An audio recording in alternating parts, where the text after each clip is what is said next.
What's happening, guys? Today we are talking about something that is so missing in my life right now, in my free-to-play life anyway, and that is something that I just desperately need in Arena, because this Ruella is my best turn meter booster on my account at the moment, okay? So I'm level 60, I'm 80 something days in, and that's the best we have to offer, is a 20% turn meter booster that doesn't even have a speed aura and isn't designed around speed.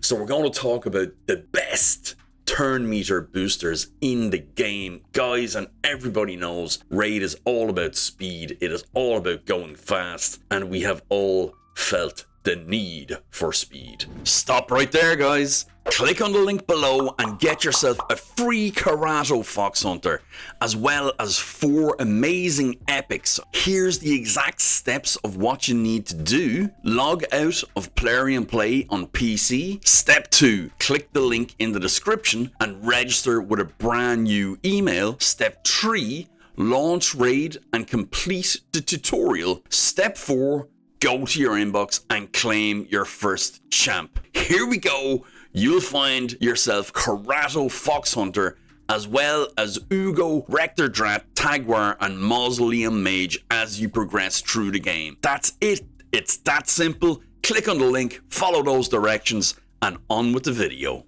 Let's go on with this. So the good thing about this, right? The best turn meter boosters in the game, this is unequivocal, right? Because there's only 8 of them. There is only 8 of them. Now, there are people that do different things and bring different things, but I am specifically talking about the people that can boost your turn meter the most in one go, okay? That's what we're talking about. There's only 8 in the game, and we're going to start off with an epic. Believe it or believe it not, we're starting off with an epic, and that is, a rare, I meant. It is Doomscreech, who is, I got it in one, got into the right faction, guys. Doomscreech is a void rare, not an epic. I didn't say that earlier on. Don't know what you're talking about. We don't have that on tape. So he attacks one enemy 2 times and has a 25% chance of placing a 50% decrease accuracy buff for 2 turns. Decrease accuracy is really actually underrated, I think, guys. It's a very, very good thing to have. Like, if you think of Bommel, if you think of Hydra, if you think of Iron Twins, decrease accuracy can actually get you places if you're using it right. But this is why we're here. Fills the turn meter of all allies by 30% and places a 60% increased defense buff on all allies for 2 turns, and that's on a 3-turn cooldown, right? So if you think about it, just based on turn meter alone, if your nuker on your arena team is a defense-based nuker, Doomscreech is actually a better turn meter booster than Arbiter for that team, because you're getting increased defense, you're buffing your defense-based nuker, and you're doing your attack then with your buffed damage. Now, I'm not saying Doomscreech is better than Arbiter. You don't have to change the channel, you don't have to turn this off. That's not what I'm saying. But situationally, it can actually outperform or help. Best would be in conjunction with, because let's face it, Arbiter has Revive, she has turn meter boost on the Revive, she has a Cleanse, she has buff removal, all sorts. So, as well as that, then Doomscreech also has attacks all enemies and places a shield buff equal to 30% max HP on this champion for 2 turns, and the damage increases according to the champion's current HP. So really, really good kit. Doomscreech is a phenomenal champion. If you get Doomscreech early on, that turn meter boost at 30% is huge. For a void rare, guys, that's massive. Now, moving on to an epic, and it is Doomscreech's bigger brother, bigger, badder, better, bouncier? I don't know. We have Seeker, and we know Seeker is the king of clan boss. especially when we look at the A2 here. He only has an A1 and an A2, doesn't even have an A3 because he doesn't need it. He brings a provoke on the A1, guys. That's a 25% chance. However, it does book up to a 50% chance, and that's extremely good. You can use that in Hydra. And then we have Tailwind, and Tailwind with only 2 books goes on to a 3-turn cooldown. Actually, he doesn't need a whole heap of Book Seeker.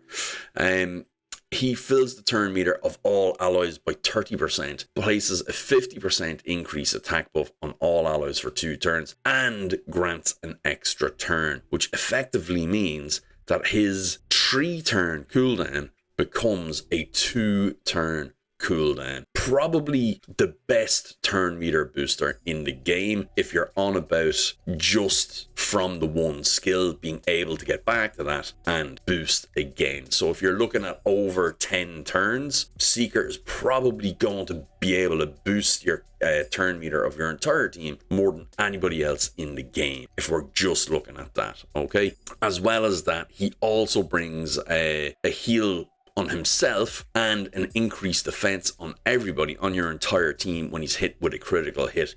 So if you put him early in your squad, you don't want to put him in first place because his aura is defense in arena battles. If you're looking to go fast, you want a speed aura there. So you'd probably put him in position 2. When he gets hit, then the rest of your team are going to take less damage because he is going to place increased defense on everybody, thus reducing their damage because they've more defense.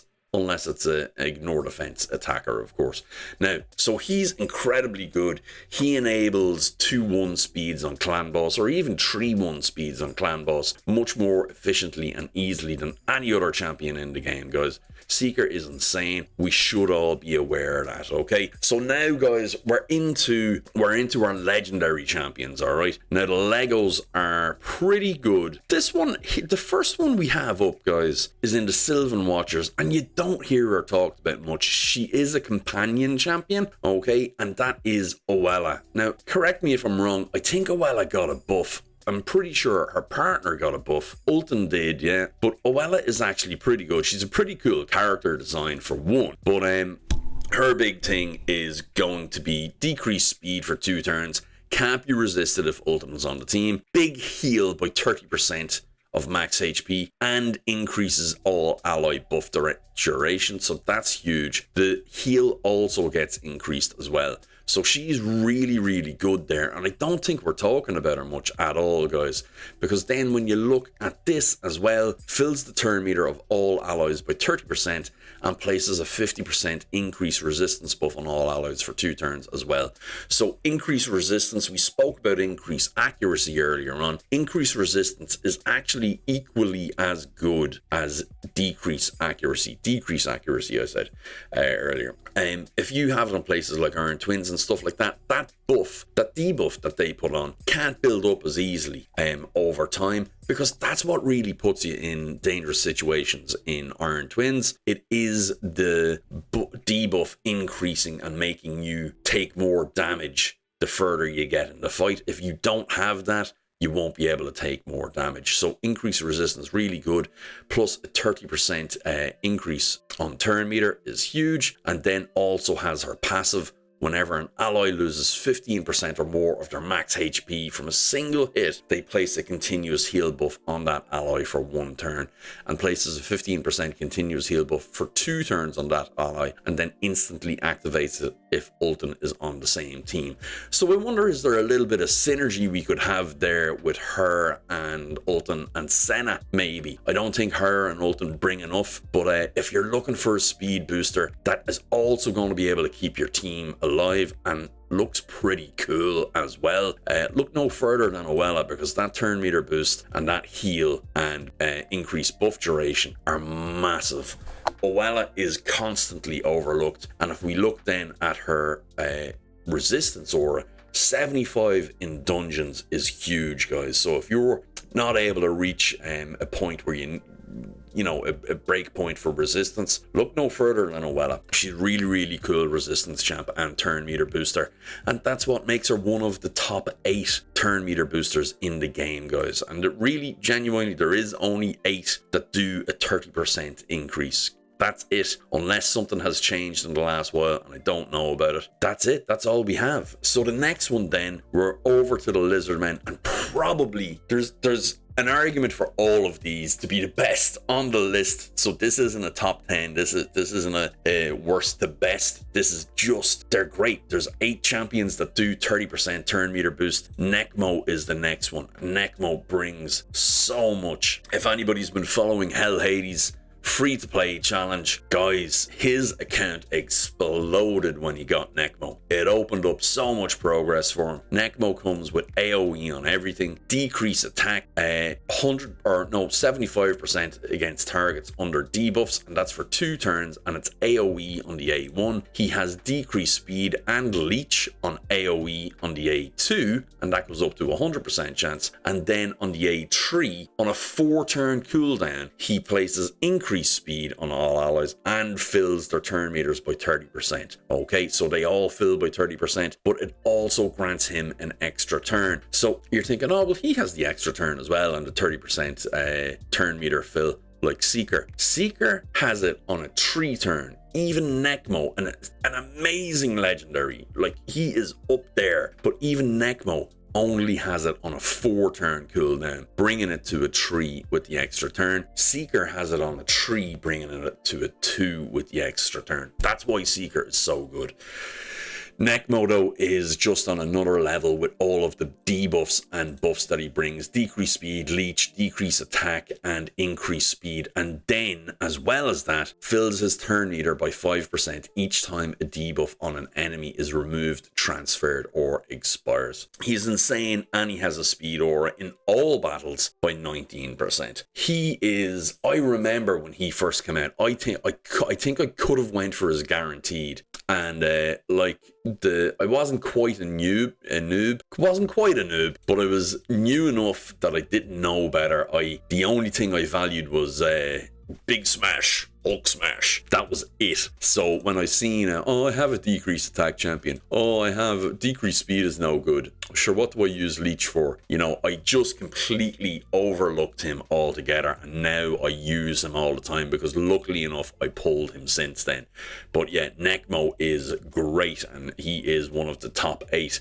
Next up, done a video on her recently, and we have Lysandra. Lysandra is, I can't remember. I think Lysandra might have been one of my first legendaries on my main account. It was either her or Chumesia. I know, I was blessed.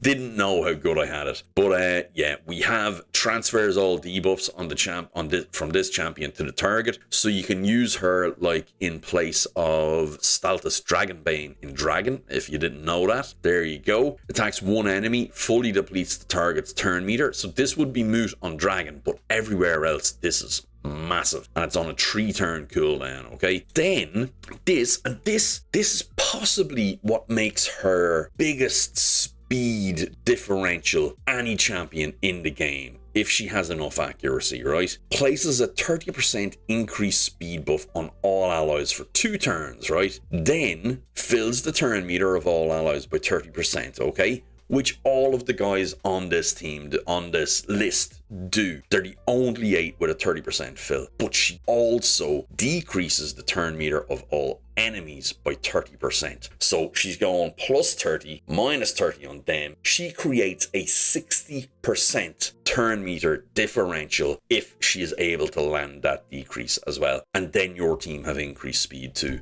She is by far the best at doing that difference, okay? She's crazy good, guys. The only thing holding her back is maybe the aura, but that is one of the best speed auras in the game. Speed in all battles by 24% is huge. And the fact that she doesn't buff damage. So she doesn't buff attack or defense or anything like that, or she'd get her place in a lot more arena teams, I guarantee it. I love Lysandra, and do you know what? I've stopped using her recently, and I gotta get back to using her. She's so good, so good. She really, really is. And she can actually surprisingly hit. She can hit on this AE too, but I love her especially in Dark Fae.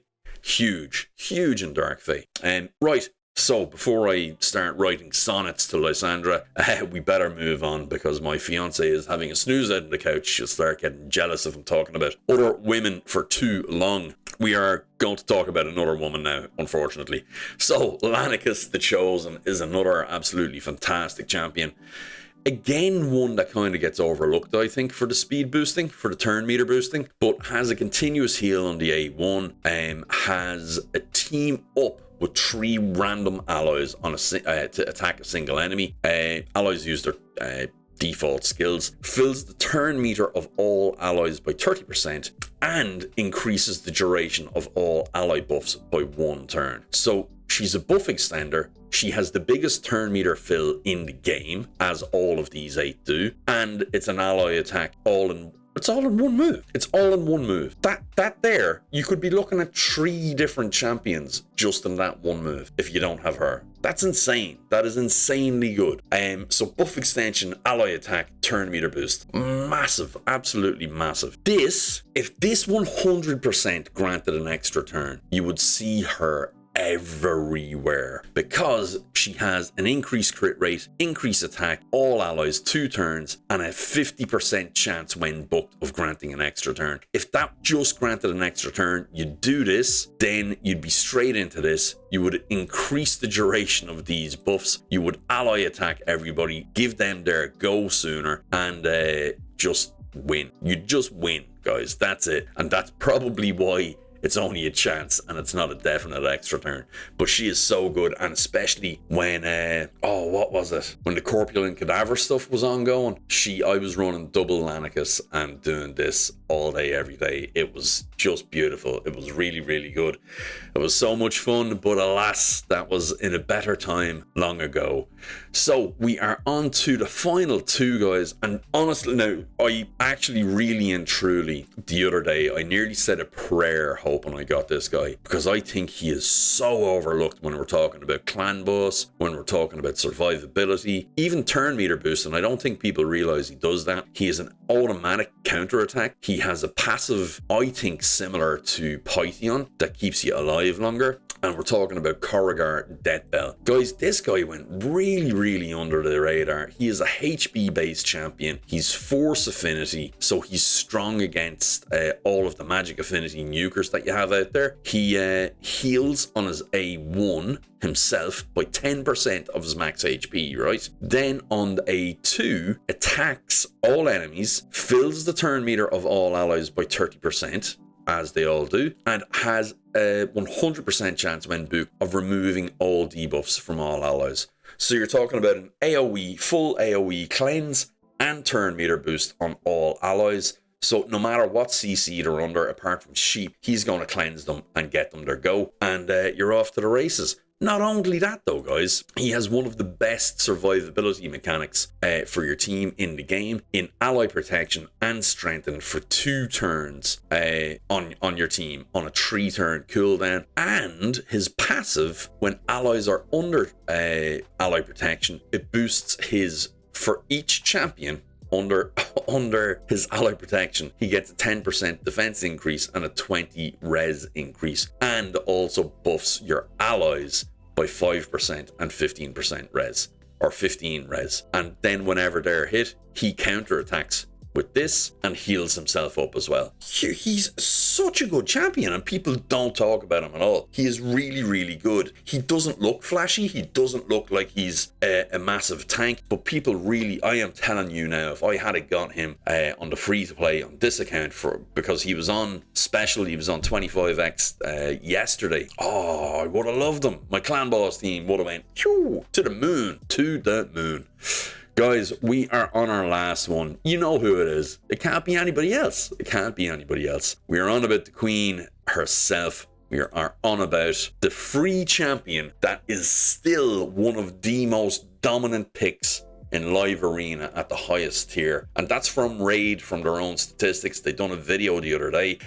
It is none other than the Arbiter. Arbiter is phenomenal. She's still meta everywhere to this day. From whenever she was released back in the day, she is the queen. The reviews 4.9. She's down to 3.5 in some places, which, yeah, I suppose I can see it. She's incredible. Weaken on the A1, decrease buff duration on the enemy team on the A2, increase attack and a heal, and a 30% turn meter boost on the A3. But wait, there's more. She has an A4 as well, and revives all allies with 30% HP, and then fills all turn meters of all allies by 20%, and an extra turn if there was anybody revived.